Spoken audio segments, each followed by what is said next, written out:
Okie dokes. So we had a question about Peter Levine books, and the difference between Waking the Tiger, healing trauma, and in an unspoken voice, how the body releases trauma and restores goodness.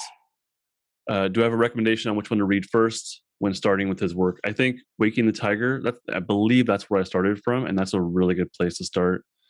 It's it's exactly what it sets out to be, which is this discussion on what trauma really is. He doesn't go as deep into the role of the autonomic nervous system and polyvagal theory. He does bring that up, but he's more concerned with how traumatic events stay frozen within our bodies in general. He does a really good job of taking really a very holistic, and I think true to the definition of holistic, not just saying holistic, but a very holistic look at the body, mind. And in the book, the second one that you mentioned, In an Unspoken Voice, to me, that's where it all really comes together nicely. He does do some discussion into trauma and how that works, but he's covered it so much more before then that he doesn't spend as much time on it, which I really appreciated because I had already read it from him a bunch of times or seen it in lectures or interviews or whatever it is. But in an unspoken voice, I really like that one because it's a very well-rounded view of trauma and just kind of how that affects people. But he also delves into things like consciousness and awareness, and I like that high level stuff. Which contrasts with the second part of this question, which I'll go into about Deb Dana and exercises. I like when authors spend more time on the theoretical, on high level concepts and whatnot. I really find that fun and interesting. And so he does more of that in the book in an unspoken voice. And I couldn't get enough. I loved it. That's probably my favorite book from him. Waking the Tiger, so far that I've read or listened to. Waking the Tiger is really about learning what trauma is, and then also some ideas, some exercises, lots of theory about how to release trauma, from what I understand. There's also one called Healing Trauma, which is even more specific into releasing trauma. It's been a while, but I believe Waking the Tiger does have some healing or releasing kind of ideas in it as well. But it has been a while. But there is one called Healing Trauma that's more specifically about that. He also has another book, which is not part of the question here, but I'm going to mention it, called Trauma and Memory, which I really liked. It's called Trauma and Memory, has a brief overview of how trauma works, but it's more in depth into how the body memory of trauma, the implicit memory of trauma, it's got high level theory stuff, which I like, but it's also got some good examples, which I like. His book that he wrote with, not Patty Klein, I forget her name. I think Patsy Cline is a country singer. Maybe that's why I'm thinking of that. But there's someone else, he co-wrote it. I think her last name was Klein. And it's called Healing Through Trauma Through a Child's Eyes. Oh, by the way, I have a couple of these here. So this is In an Unspoken Voice. This one I highly recommend. Trauma Through a Child's Eyes, he wrote with somebody, and it focuses a lot on children of various ages. It even has lots of examples of like school-based traumatic interventions of helping students out, which I appreciated as a therapist in schools. But that one had a pretty decent mix of like top level theory stuff, but then also lots of examples and lots and lots and lots of interventions, which I'll switch over to that now. I get bored with that stuff. I don't like it. For me, the way I work, I want to know the basic idea, the big idea. I want to know the nuanced pieces of large theoretical ideas. I like that a lot. And I think that's why partly why I'm pulled toward polyvagal theory so much, is that I like those larger theoretical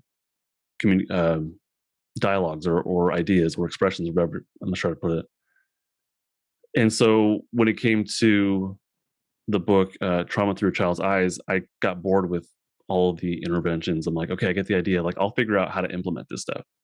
I need the larger knowledge, and then I'll figure out how to. That's how kind of how I work. And so Deb Dana, her first book I thought was really useful. The second one is super useful as well. It's just not for me. The first one, Polyvagal Theory in Therapy, is not just for therapists. I mean, anyone can read that just to learn more about polyvagal theory. There are a lot of exercises, but it also has a really nice dose of the larger theoretical realm.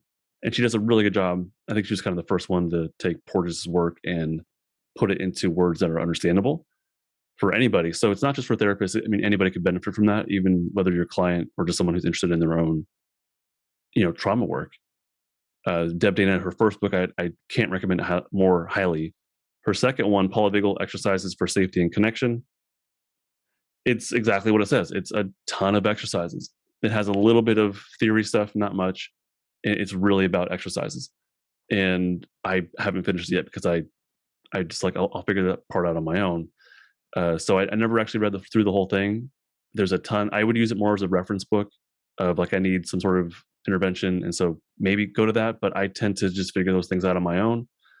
And I tend to have interventions in session or homework assignments that I kind of do, like I just figure them out on my own. So I don't really use her books in that way, nor Peter Levine's books in that way. I'm more interested in the larger theoretical level of discussion. Right now, I'm going into what I'm focusing on is, besides all my content creation, is Porges' first book, The Polyvagal Theory, which is much more academic in nature, and I'm slowly parsing through that because it's so detailed and it's really this different academic language. So I'm trying to get through that, and I'm really taking my time on it because I want to get to that next level of understanding the larger theoretical construct of the polyvagal theory, but knowing the biology of it and knowing the history of it, knowing what he's doing to, prove, I guess I'll put it that way, prove this theory and what that looks like in his lab and whatnot. So that's kind of where my focus is right now. Yeah. Yeah. So, I mean, I recommend the books if that's what you're after is theory. I think In an Unspoken Voice is fantastic. Plus, it has a lot of concrete stuff in it. If you're more into interventions, then Healing Trauma is probably more the way to go, from what I'm remembering. Waking the Tiger also has some good stuff, but I think I would say it's more on the theoretical from what I remember. Trauma and Memory is a really good one. I bought that through audiobook first, and then I bought the ebook. But Trauma and Memory, I loved. I loved it, loved it, loved it. I haven't seen somebody else really. I'm sure they're out there, but I haven't seen anybody else really discuss implicit memory versus emotional memory versus top level memory, like executive functioning memory. So to see him break those down, it's something that I probably will continue just sort of skimming through, and at some point I'll have to like start taking notes on it and breaking it down further, and then making sure I understand it, from my own brain versus just rehearsing or reciting what he's saying in the book. I did one book review that I put out there on Trauma Through a Child's Eyes. I think, I put a book review out on the podcast and on YouTube. I have 2 more book reviews that I've been meaning to get to. I just time wise has been a challenge. The next one is Trauma and Memory. I'll do a review on that, but you basically just got it. Like, I really recommend that one. And the second one is from Gabor Mate, In an Unspoken Voice, which has been out for quite a while, and it's kind of a must read, I think. But it's fantastic. It's really good. It has a lot of that one. Almost lost me. I almost stopped reading it because he spent so much time on stories of drug addicts in his clinic, which is significant. It's important, but like a third of the book is these stories about drug addicts, and I'm like, what? Like, I felt like a rubbernecker. It's just I was watching a car accident, and he's just sharing these horror stories of people who are addicted and their traumas, and I'm like, okay, but I just feel like I'm watching, this horror story. And then he finally started getting more into, theory stuff, brain stuff, which what I wanted out of that was more brain level to deepen my learning, brain level stuff. And he finally, got to that and dopamine reward circuit kind of stuff. And that's one where I want to return to it, take notes on it, and really see if I can, understand it through my own words and not just through his.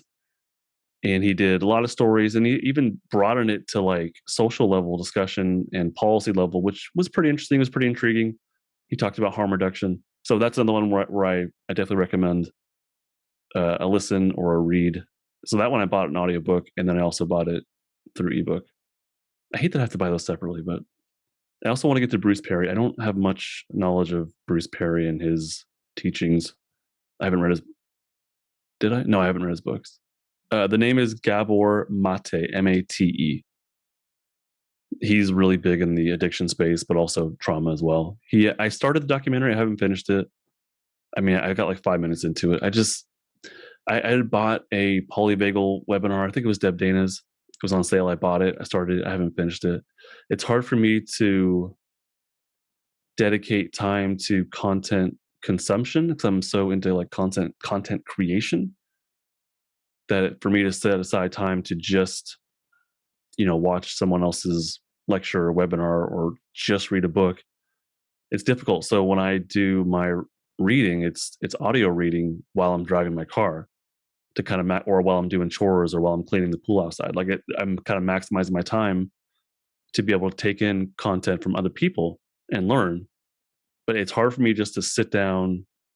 It's not hard, I can do it, but I'd rather use that time for editing or recording something new or whatever else. But yeah, I find my time dicks. I can't just say, "Oh, I've learned enough and I'm done." Definitely not. So I find my ways to get new information in. But when it comes to like watching a documentary, it's hard to. It's not hard, but it's just not a priority to sit and, especially if there's nothing like new in it. If it's something that I feel like I have a good handle on, I'll put it off indefinitely.